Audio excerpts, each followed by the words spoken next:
Mais uma maluquice do mundo gospel. A unção do Usain Bolt. Na Bíblia, a gente vê o Espírito Santo vindo com poder, descendo sobre o povo, por exemplo, para fortalecer Sansão, para que ele vença seus inimigos de maneira miraculosa. Ou o Espírito Santo vindo sobre Pedro, para que ele pregue e 3.000 pessoas se convertam. Ou o Espírito Santo vindo sobre tantos homens de Deus que foram usados para libertar pessoas das algemas de Satanás, usados para curarem pessoas. Mas aqui nessa igreja, eles receberam o Espírito Santo para correr, para dar mortal, piruetas para Jesus Cristo. Hoje eu quero mostrar quais as consequências dessas maluquices e de onde esse povo tira todas essas ideias. Curta, comente e se inscreva e bora para mais um vídeo. Gente, eu já fiz um vídeo aqui falando sobre a capoeira no culto. Você vai para o culto querendo ouvir uma palavra, mas você recebe lá um chimbalauê lá.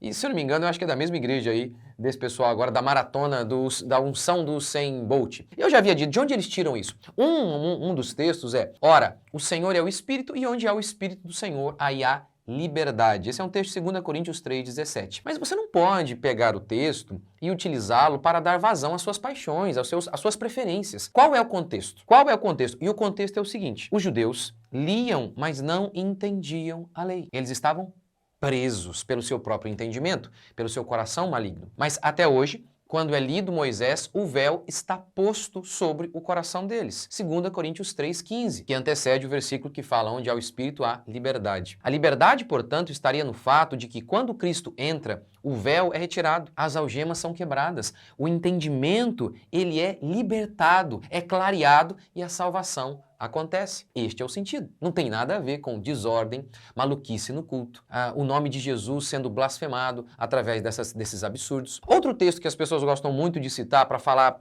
para aprovar, justificar todo tipo de maluquice é Atos 2. O Espírito Santo desceu sobre os discípulos e eles começaram a falar em outras línguas. O que o texto diz de maneira muito clara, que eram idiomas. Eu tenho um vídeo aqui apenas falando sobre isso. Mas diz o texto que, enquanto os discípulos falavam outros idiomas, o povo olhou e falou, o que é isso? Estão bêbados. Porque na cabeça deles, ele não dá para entender direito, isso aí é coisa de bêbado. Foi isso que eles disseram. E aí então as pessoas dizem, tá vendo? O povo disse que os discípulos pareciam com bêbados, logo eles não tinham controle sobre si, sobre eles mesmos, eles andavam cambaleando e por aí vai, não tinham controle sobre si mesmos porque o bêbado não tem. Não, o texto não diz isso. O texto apenas diz uma coisa, o povo viu os discípulos falando em outro idioma. Não diz que eles não tinham controle sobre seus corpos. Mesmo porque o que nós ouvimos na Bíblia, o que nós lemos na Bíblia é o seguinte, diferentemente do que as pessoas dizem, que o Espírito Santo, ele nos dá controle. Nós ouvimos muitas vezes assim, o Espírito Santo veio sobre mim, por isso eu não consigo me controlar. É mentira, é justamente o oposto. Gálatas 5:22 diz que o fruto do Espírito é domínio próprio. Na realidade, são pessoas possessas, que não conseguem se controlar. Mas o Espírito Santo, o que ele nos faz, o que ele gera em nós, é justamente isso, controle, domínio próprio. Em 1 Coríntios, o culto estava sendo uma desordem, uma baderna, um atravessando o outro, um negócio assim sem sentido, bagunçado. E aí então Paulo diz assim, Paulo coloca a ordem na casa e diz, porque Deus não é Deus de confusão, e sim de paz. Isso ele diz em 1 Coríntios 14:33. E ele continua, no versículo 40 do mesmo capítulo, Paulo afirma, tudo, porém, seja feito com decência e ordem. Definitivamente, esse povo correndo aí não parece que há ali decência e ordem. Uma pessoa lá nos comentários deste vídeo disse assim, a igreja do nosso jeitinho. É verdade, é do jeito humano, não do jeito de Deus. Lembra lá em Êxodo, quando Deus instruiu Moisés, Deus se revelou a Moisés lá no monte e deu para Moisés o modelo de como ele iria construir o tabernáculo. No final do texto, no final da história, a gente lê o seguinte, que Moisés fez exatamente do jeito que Deus havia ordenado lá no monte. Ou seja, não tem o nosso jeito. Só há um jeito de cultuar a Deus, o jeito que Deus determinou na sua palavra. E lá no templo não tinha isso. O povo imitando animais, porque eu já vi isso. Lembra? Já contei para vocês aqui, eu estava num culto que o povo começou a imitar lá a águia, porque o pastor liberou a unção dos 4 seres. Não tinha isso.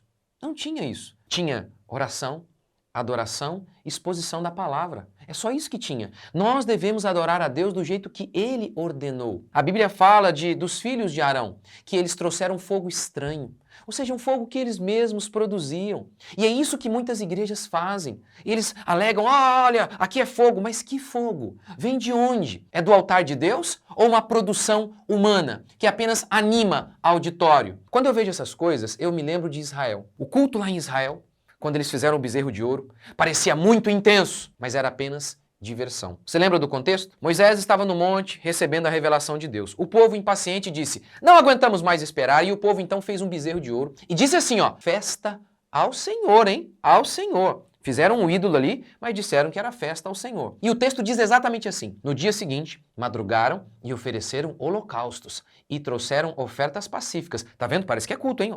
Holocausto. E o povo assentou-se para comer e beber e levantou-se para divertir-se. Olha, o culto misturado com entretenimento. E é exatamente isso que a gente vê muitas vezes. Eu nunca canso de citar esse exemplo. Uma vez um colega veio à minha igreja e nós começávamos o culto com oração. Começamos ainda.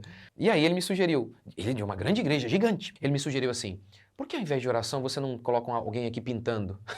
Essa é a geração do entretenimento. Às vezes varia o tipo de entretenimento. Em alguns lugares é um cara pintando, em alguns lugares o povo correndo. Varia o entretenimento, mas é a geração entretenimento, em que a igreja tem que ser um circo do Soleil. A igreja precisa ser como se fosse uma grande arena. Sabe essas grandes arenas hoje de vários times de futebol? Em que a arena tem não apenas o futebol, há várias outras coisas. É isso que muitas igrejas têm se tornado. Há muita coisa ali, menos Deus mesmo. Há muitas coisas. Lá em Israel, naquele dia da festa do bezerro de ouro, havia gritos. Josué, ao ouvir o povo, disse, há alarido de guerra. Moisés, jamais experiente, alguém que sabia diferenciar emocionalismo de atuação do Espírito Santo de verdade, disse o seguinte, não é alarido dos vencedores nem alarido dos vencidos, mas alarido dos que cantam é o que ouço. O que Moisés está dizendo? Não. É só barulho.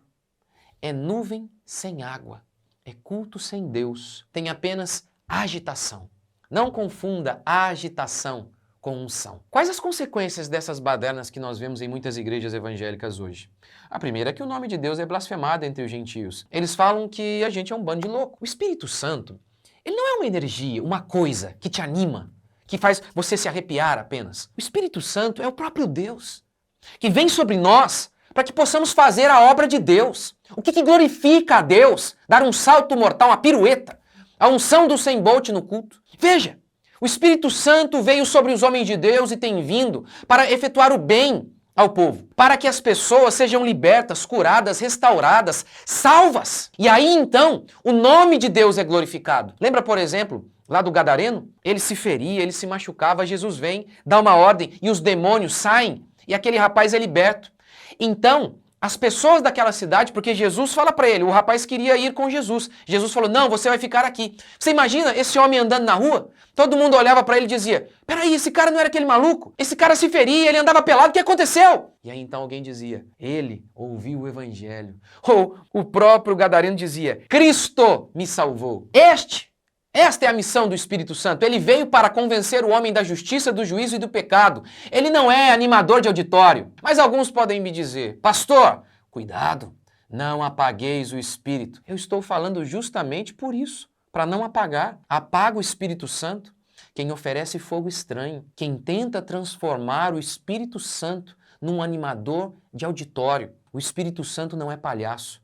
Ele é Deus, ele é o próprio Deus que vem sobre nós para que tenhamos uma vida santa e cheia de alegria, mas a alegria que vem do Senhor e não emocionalismo barato, onde a gente serve de chacota lá no mundo. E o que acontece também é que muitas pessoas, no começo elas até gostam dessas coisas, mas uma hora se elas começam mesmo a ler a Bíblia e se aprofundar, elas começam a ignorar isso e buscam um caminho correto. Mas sabe o que acontece em relação a outros? Eles acabam decaindo da fé e falam, isso é uma baderna. É o que acontece em muitos lugares. Veja nos Estados Unidos, focos de tantos lugares de avivamento, essas maluquices que eles chamavam de avivamento. Hoje um país em que dificilmente você encontra uma boa igreja. Claro, há igrejas verdadeiras, mas há tanto emocionalismo, tanto desses absurdos, que um dia o povo se cansa. Um povo se cansa. Que preguemos o genuíno evangelho e que oremos pela genuína manifestação do Espírito Santo sobre nós, aquela que faz com que a gente pregue com poder, que pessoas sejam curadas, que pessoas sejam libertas. Esse é o Espírito Santo, que veio para convencer do juízo, da justiça e do pecado, e não para ser animador de auditório.